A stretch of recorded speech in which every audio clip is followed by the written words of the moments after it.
आगामी महानगरपालिकेच्या पूर्वी राष्ट्रवादी शरद पवार पक्षांमध्ये जितेंद्र आव्हाड यांच्या उपस्थितीमध्ये अनेकांचा पक्षप्रवेश झाला आहे।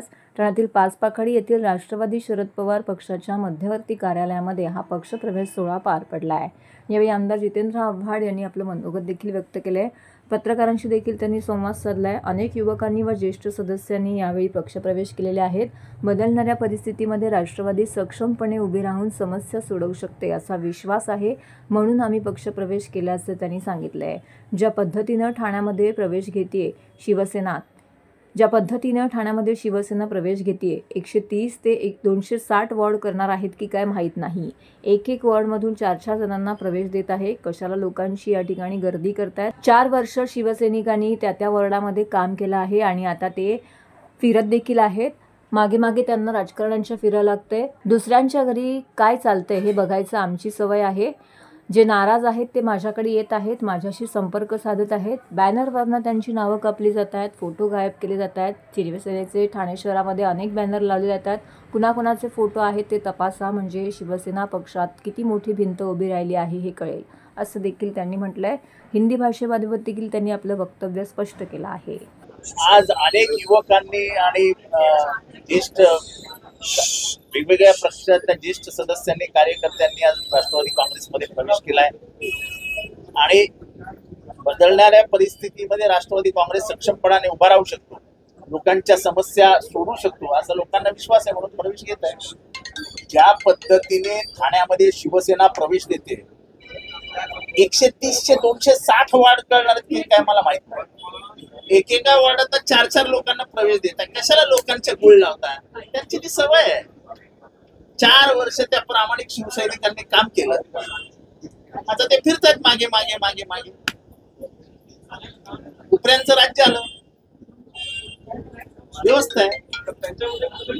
आम्हाला काय करायचंय? कुठल्या पण दुसऱ्याच्या घरात काय चालतं हे बघण्याची सवय आमच्यापैकी कोणालाही नाही। त्यांचं घर त्यांना सुखी। जे नाराज आहेत ते माझ्याकडे येतातच आहेत ना, माझ्याशी संपर्क साधतात। तुम्ही जाऊन बॅनर बघा, कसे नाव कापतायत, कसे फोटो गायब करतायत। शिवसेनेचे बॅनर लागलेत, ती मेन शिवसेना आहे, तिच्या कार्यकर्त्यांनी बॅनर लावलेत। कुणाकुणाचे फोटो तपासा, मग तुम्हाला कळेल की भिंत किती मोठी उभी राहिली। हे जाणून बुजून तू टाळी मार, मी टाळी मार, तो काही टाळ्या वाजतो काय?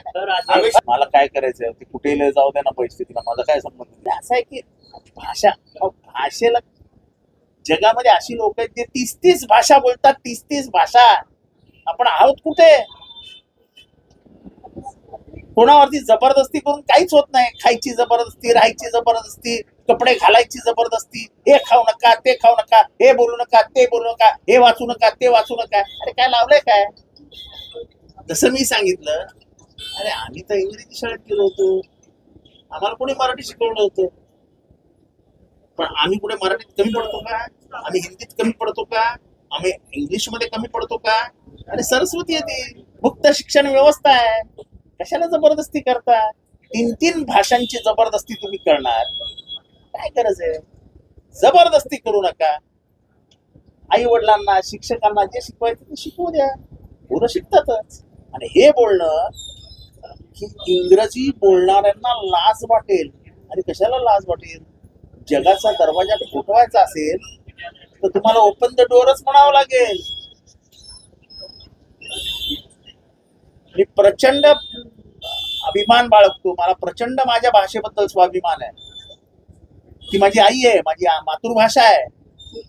माझी मातृभाषा माझ्या जागी, पण जेव्हा जगाच्या दरवाजे मी ठोठवायला जाईन, माझी पोरगी जाईल किंवा महाराष्ट्रातलं कोणीही जाईल किंवा भारतातलं कोणीही जाईल, त्याला इंग्रजी शिवाय पर्यायच नाही हो। जगाची भाषा आहे ती, जगाच्या भाषेला लगाम लावू आम्ही असं म्हणणं म्हणजे भारताला मागे घेतलं। इथल्या रोजगाराची संधी, इथे पुढे जाण्याची संधी, इथल्या शिक्षणाची संधी, हिला कुठेतरी लगाम लावण्याचा प्रयत्न आहे। अशिक्षित भारत राहावा ही ज्यांची इच्छा आहे त्यांनी हे बोलावं की इंग्रजी शिकू नका, हे शिकू नका, ते शिकू नका, ते शिकू नका। आणा ना संस्कृत, आणा संस्कृत शिकवायला सुरुवात करा आणि जगाच्या बाजारपेठेत पाठवा तुमच्या पोरांना। हे ह्याच्यासाठी चालतंय सगळं। तुम्हाला बेरोजगारीवर बोलायचं नाहीये, तुम्हाला वाढत्या महागाईबद्दल बोलायचं नाहीये।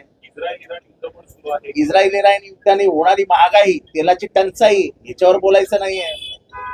पुढच्या काही दिवसांमध्ये पेट्रोल डिझेलचा भडका उडणाऱ्या भडका किमतींचा आपल्याला त्याच्यावर बोलायचं नाहीये. आपल्याला मूळ मुद्दे जे आहेत त्याच्यापासून समाजाला बाजूला करायचं आणि समाज पण हिंदी मराठी इंग्लिश बॉक्सिंग खेळत राहतं. समाजाला पण त्यांनी ओळखलाय समाजाची नाडी की ह्यांना मुद्दे नसलेले मुद्दे हातात द्या, हे त्याच्यावर ठीक आहे ना.